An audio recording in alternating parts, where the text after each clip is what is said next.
Muy buenas tardes, bienvenidos a Visión Global. Enseguida conectaremos con México para saber cómo está yendo allí la sesión bursátil, la primera de la semana. Mientras tanto, miramos al cierre que nos ha dejado hoy el viejo continente. El FTSE de Londres ha sido el único entre las principales plazas que ha marcado tono negativo, un 0,08% de descenso, bastante plano en esos descensos, pero en el marco de las subidas hemos visto un terreno pues bastante lateral, por así decirlo. El K40, un 0,27% de avance es lo que se ha anotado. El DAX de Frankfurt, 0,24% de subida en 15.242 puntos.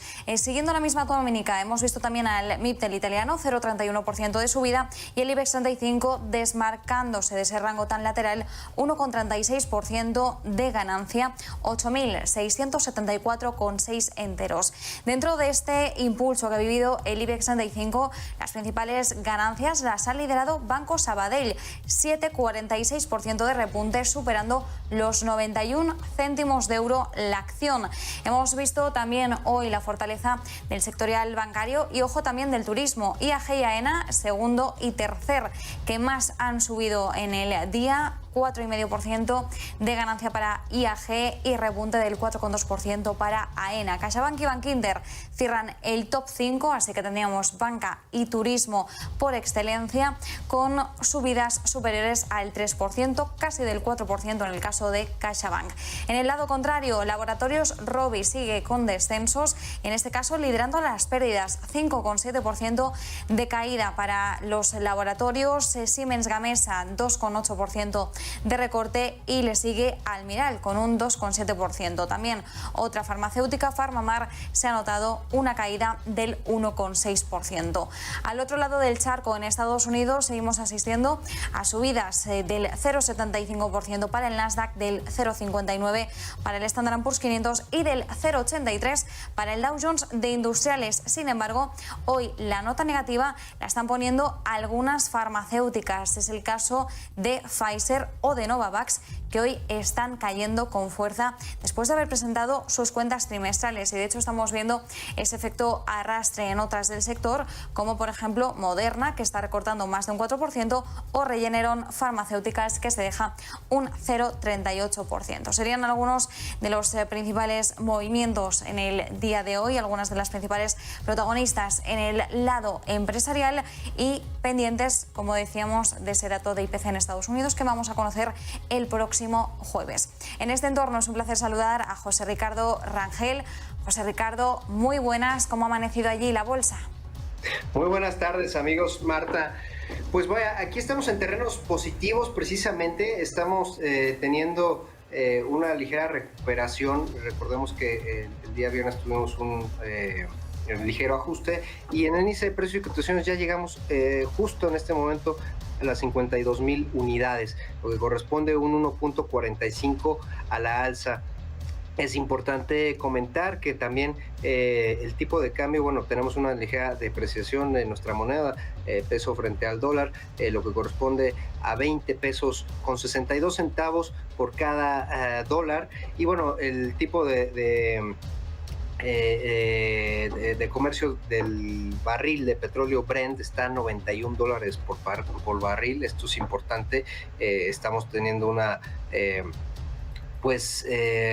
recuperación, digamos, por decirlo así, siendo que somos una economía que lamentablemente estamos indexadas a este tipo de petróleo más energético.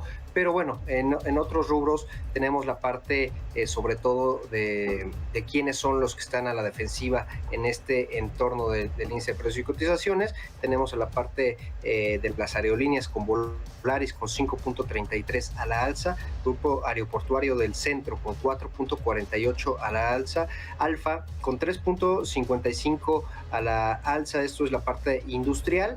Y bueno, las principales bajas, amigos, la tenemos en Megacable con 2,64% a la baja, Genoma Lab con 1.35 a la baja, que es la parte de consumo, todo el cuidado personal, y la parte sobre todo de la construcción, la industria de la construcción, Cemex, de todo lo que es cementos mexicanos, con 1.14 a la baja. Y bueno, relacionado precisamente con esto, vamos a platicar en un momento más con Gerardo para pues ver por qué pues nos atañe tanto este tema de la construcción. Adelante, Marta. Desde luego, es un placer tener con nosotros a Gerardo Herrera, director de comunicación de Rismathix Financial Institute, y con él vamos a hablar de los datos que hemos conocido de inversión fija bruta en México. Gerardo, ¿cuáles han sido esos últimos datos registrados? Marta, muy buenos días desde México, buenas tardes en España, un gusto saludar a nuestros amigos en el viejo continente. Pues efectivamente, el día 4 de febrero, la principal autoridad que lleva todo el registro de las estadísticas nacionales, el INEGI, dio simultáneamente dos datos: los datos de consumo privado que aumentaron y los datos de inversión fija bruta que disminuyeron.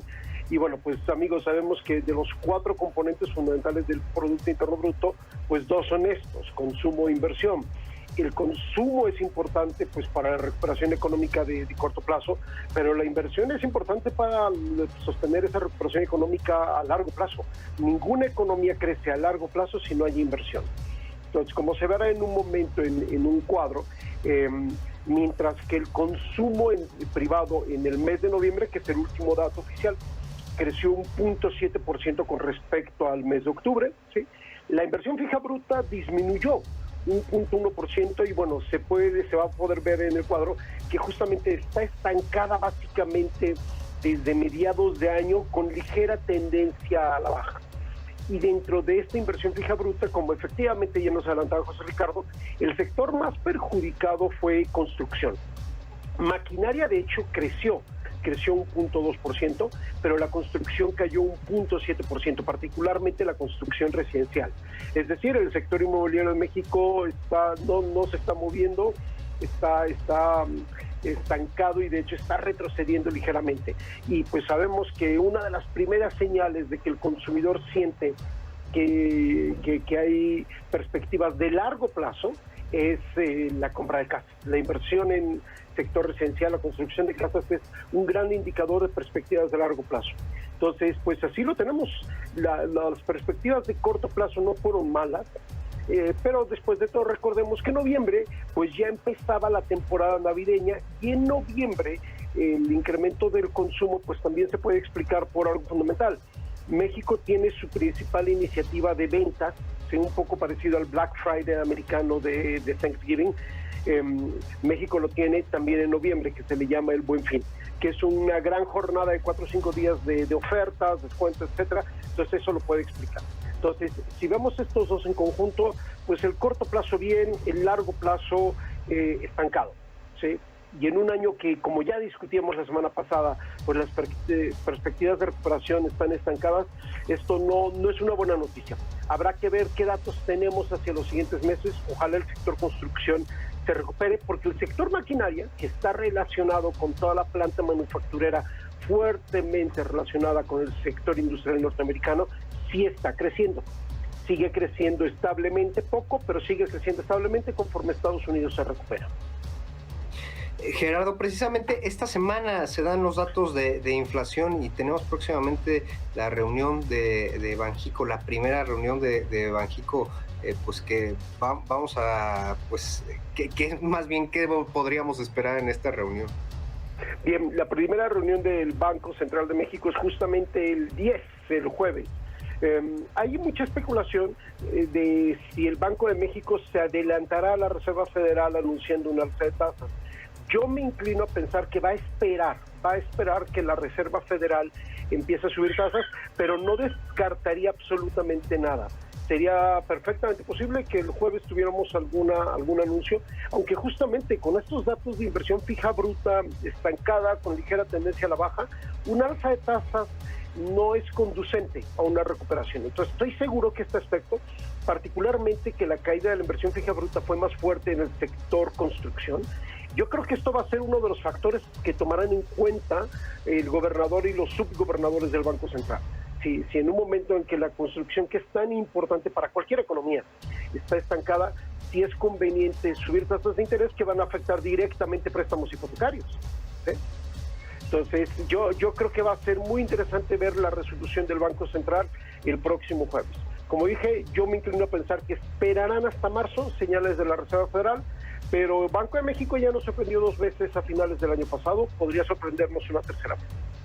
Y sobre todo también, no solo los créditos hipotecarios, todos estos créditos puente de las desarrolladoras que bueno, pues no son de paga hoy o pagas mañana, ¿no? Sino ya son a largo plazo. Hay que ver ahí esas condiciones, sobre todo que se tienen que estar actualizando. Gerardo, quería preguntarte, se acaban de dar los datos precisamente de la nómina no agrícola, y ahorita veríamos una ligera pues, depreciación del tipo de cambio. ¿Qué nos podemos esperar? El viernes se dio a conocer que precisamente la nómina agrícola es la que sí creció, la producción sigue creciendo, pero la nómina no agrícola allá en Estados Unidos sigue contrayéndose. ¿Cómo puede afectar al tipo de cambio estos datos? En la medida, recordemos que estos movimientos del tipo de cambio a corto plazo son definitivamente flight to quality, ¿sí? Ante perspectivas como la que estamos viendo de estancamiento económico de mediano y largo plazo, señales de desconfianza a largo plazo, creo que vale la pena recordar que en este sentido de la inversión fija bruta, en abril tendremos en México la discusión sobre la reforma eléctrica, que definitivamente puede afectar aún más el clima de inversión dependiendo del resultado. El presidente hace unos días volvió a hacer algún comentario negativo sobre Iberdrola, por ejemplo, la compañía española, justamente a la cual ya ha convertido emblemática, ¿sí?, de sus críticas al actual régimen de inversión, ¿no? Entonces, creo que estos movimientos reflejan nerviosismo de los inversionistas, más que razones fundamentales, como sería inflación o tasa de interés que se están moviendo, pero todavía no tenemos anuncios. Creo que refleja preocupación de los inversionistas ante el clima de inversión. Entonces, creo que vemos ese flight to quality, resguardo de valor en el movimiento del tipo de cambio, y por lo mismo, dependiendo de la decisión del Banco Central el 10 de febrero, el tipo de cambio podría estabilizarse o mantener su tendencia de depreciación como refugio de valor de los inversionistas. Y finalmente, Gerardo, bueno, pues veíamos ahí que el tipo de barril Brent está en $91. ¿Cómo podríamos entender esta economía que sí está ligada, pero a la vez necesitamos esta trascendencia a la nueva energía sustentable? ¿Cómo podemos entender estos tipos de movimientos para la economía mexicana en la parte de energéticos? Bien, recordemos que el precio del petróleo se define por criterios internacionales, por oferta y demanda internacional, y en la medida en que Estados Unidos se está recuperando, en contraste con México, Estados Unidos se está recuperando sólidamente. A ver, sin ir tan lejos, recordemos que hubo una sorpresa, una muy agradable sorpresa, después de 2 años que ha sido realmente una lluvia de malas noticias. La nómina norteamericana, el nivel de empleo de Estados Unidos, el último dato reportado fue de 450,000 empleos, cuando se esperaba como 150,000, lo cual ayudó a levantar a los mercados accionarios y que generó que Biden saliera en televisión a celebrarlo. Este nivel de contratación hace pensar en una robusta, más de lo esperado, robusta recuperación de la economía americana, y una economía que, aunque fuertemente basada en servicios, sigue siendo la maquinaria industrial del mundo, junto con China, pues requiere energéticos, ¿sí? Requiere petróleo y todos sus derivados, ¿sí? Porque recordemos, Ricardo, que por mucho que las energías limpias están avanzando, todavía no alcanzan a sustituir en escala global a los hidrocarburos, ¿sí? O sea, ese es un proceso que por supuesto que tenemos que llevar a cabo, pero es un proceso a largo plazo, todo el mundo lo sabe, es un proceso de muy largo plazo, o sea, de décadas, no es una cuestión de semanas, incluso, o meses. Incluso la pandemia aceleró la transición, pero habrá acelerado de unos años, ¿sí?, unos 5 o 6 años, tal vez 10 años en 2 años que hemos estado en esta situación, pero el proceso de transición es un proceso planeado para décadas.